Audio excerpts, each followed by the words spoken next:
What's up YouTube, capital G, here is your body ready because Chaos Emperor Dragon Envoy of the End is going to be coming to a deck near you. I used to play this thing in my early days of Yu-Gi-Oh! I'm talking about back when Cap G was in high school. This card, off the top of my head, I believe was banned in the TCG around 2003, 2004, so it's been like a decade and a half since anybody's been able to play this in the TCG. Hell, it wouldn't surprise me if most Yu-Gi-Oh! Players today have never seen this thing summon, let alone the Dragon Duelist. I mean, most of our, all of our Dragon Duelists, like this card is older than you, so you probably don't even know what this thing does. Of course, this is the errata version of the card, and actually, I just reread the card.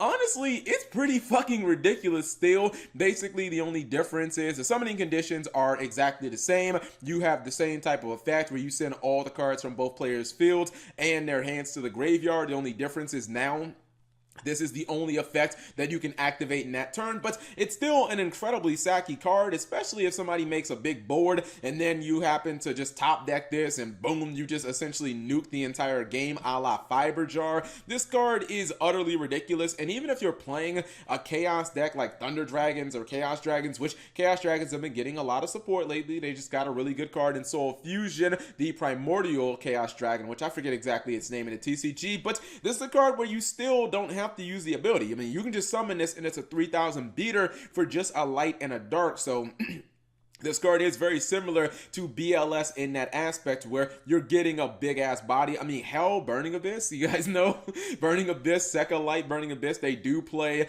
they do play like multiple copies of BLS. They can just trade one of those in for a Chaos Emperor Dragon, but this is going to be a pretty cool promo. Obviously, if you live in Europe, rest in pepperonis because you will not be able to get this. I'm expecting this probably on the next ban list to be moved to limited status. I still think it's kind of crazy, right? Because now you're talking about you can win a YCS, which is the largest tournament in the entire Yu-Gi-Oh world. You know, that was proven with the 200th YCS. You can win a YCS and essentially all you get is a card that's worse than this.